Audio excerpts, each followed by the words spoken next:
A palavra de Deus, em Deuteronômio capítulo 11, versículo de 8 a 16, nos diz o seguinte, sobre os benefícios da obediência.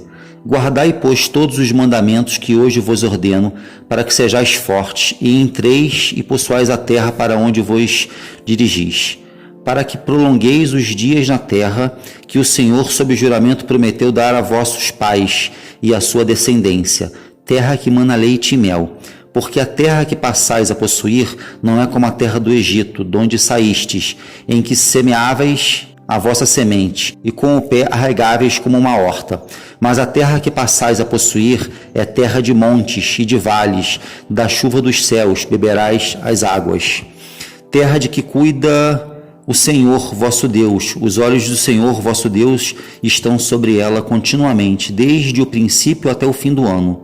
Se diligentemente obedecerdes aos seus mandamentos, que hoje vos ordeno, de amar o Senhor vosso Deus, e de servir de todo o vosso coração e de toda a vossa alma, darei as chuvas da vossa terra a seu tempo, as primeiras e as últimas, para que recolhais o vosso cereal e o vosso vinho e o vosso azeite. Darei erva no vosso campo aos vossos gados, e comereis e vos fartareis. Guardai-vos, não suceda que o vosso coração se engane, e vos desvie e servais aos outros deuses, e vos prosteis perante eles. Irmãos, essa palavra, ela fala claramente sobre a importância de nós obedecermos a Deus, aos seus mandamentos, e com isso nós termos a nossa vida de maneira simplificada, bem resolvida. Porque quando nós, se nós trocarmos aqui, nos prostrarmos a outros deuses, se nós tirarmos isso, a parte espiritual, e colocarmos isso como seres humanos no dia a dia, em que confiamos em outras pessoas e que nos colocamos de maneira às vezes arriscada, esperando que essas pessoas nos dê de alguma maneira algum benefício para que possamos alcançar algo que estamos almejando financeiramente, por exemplo, ou precisamente financeiramente, nós nos colocamos como se estivéssemos nos prostrando a outros deuses. Ou seja, nós estamos aqui como viventes nesta terra, temos as nossas aflições, temos os nossos desejos e necessidades, precisamos alcançar certos objetivos, não só por desejos pessoais, mas também para alcançar as contas mensais. Então, se nós passarmos a entender que, a partir daí, nós temos o medo natural, que infelizmente existe, de não sermos suficientes, e começarmos a aceitar certas propostas que não deveríamos, ou nos associarmos a outras pessoas que não deveríamos, para que assim possamos ter uma segurança ou uma falsa segurança de que vamos adquirir o bem que nós precisamos, a quantia necessária para aquele mês, nós estaremos nos ajoelhando perante outros deuses, outros reis, Ou seja, estaremos colocando a nossa expectativa no lugar errado. Porque muitas vezes nós consideramos que estamos indo na direção da terra prometida, de um cenário melhor, de bens materiais melhores, de um relacionamento próspero, mas na verdade nós estamos tendo a mesma conduta que tínhamos no Egito. Continuamos sendo escravos de um faraó, de um sistema que faz com que a gente volte a repetir os mesmos erros, e com isso nós temos os mesmos resultados, os mesmos vícios de comportamento, de hábitos que vão nos levando a ter os mesmos resultados. Nós queremos ter um relacionamento melhor, então nós estamos vivendo num momento de crise, passamos então ainda a acreditar que uma viagem pode solucionar o nosso casamento, e a gente começa a idealizar uma viagem, fazemos uma viagem, e nessa viagem a gente está propenso a ser uma pessoa diferente, para que o nosso resultado dentro do casamento seja diferente. Mas quando nós voltamos para o nosso cenário, do dia a dia, nossa realidade cotidiana, nós voltamos com os mesmos hábitos, ouvindo as mesmas pessoas, tendo o mesmo aconselhamento ou a mesma fonte de exemplo que não deveríamos ter, e passamos sem perceber a repetir aqueles erros do passado.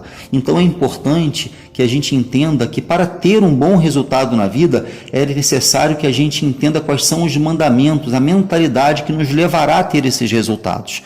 Então, como diz aqui nesta passagem, da importância de ter obediência, nós precisamos escolher de maneira inteligente qual é a nossa fonte de ensinamento, de exemplo, para que a gente possa respeitar estes mandamentos, esses preceitos, e então nós teremos resultados continuamente melhores. Do contrário, nós estaremos com a intenção de sair do Egito, de sair da escravidão, de sair do governo de um faraó que está nos levando a ter uma vida miserável, mas nós estaremos vivendo aquelas regras que nos mantêm cativos naquele resultado.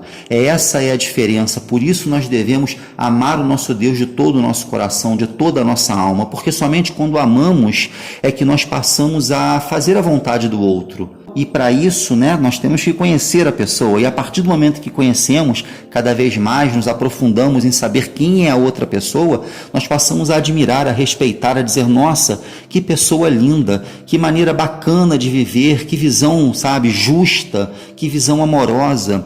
Então nós passamos a amar. E com o amor, nós nos entregamos. Nós temos a capacidade de viver de maneira entregue e sem medir esforços. Por isso, está escrito aqui que nós devemos amar de todo o nosso coração, de toda a nossa alma, porque esse é o princípio de tudo. Para isso, Jesus Cristo veio e trouxe uma nova visão, a visão do amor e do perdão, porque na antiga lei, no Antigo Testamento, não estava dando certo, as pessoas não estavam compreendendo aquilo, e o ser humano, na sua capacidade de modificar as coisas, de fazer valer a sua vontade, tirar proveito de alguma maneira, estavam matando todos os animais em prol de simplesmente se livrar dos seus pecados. Não estava dando certo. Então Deus veio e trouxe uma nova lei.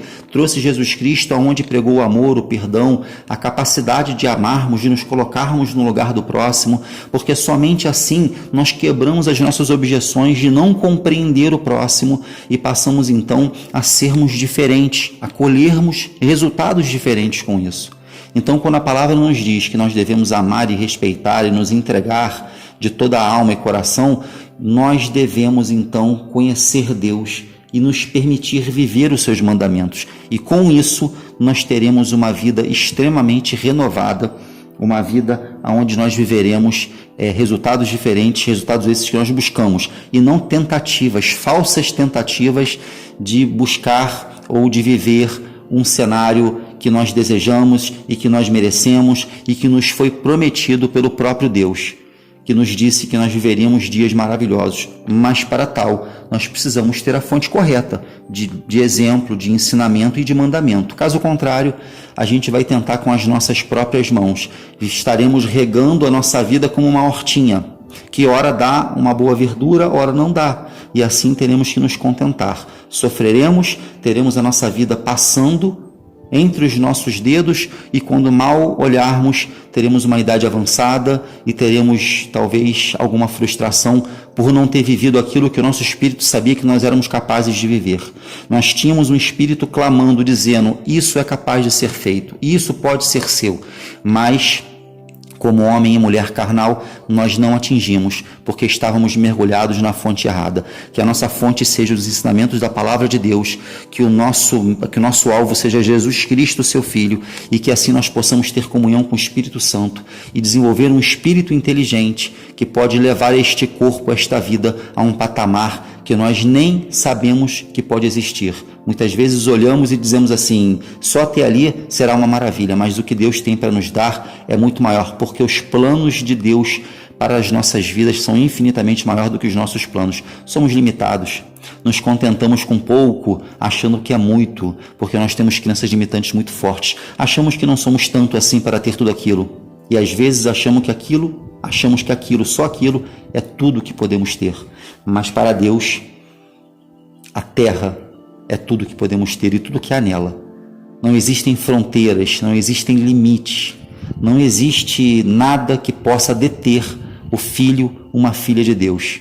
Mas, se assim estivermos conectados aos seus mandamentos e não às regras do mundo que jaz na mão do inimigo. Amém, meus irmãos? Que essa mensagem fique no seu coração e que possamos continuar juntos, crescendo na palavra de Deus, cada vez mais absorvendo os seus mandamentos, os seus ensinamentos e tendo assim resultados diferentes para uma vida diferente, para a honra e glória de Deus, nosso Pai. Fiquem na paz de Cristo e até a próxima mensagem.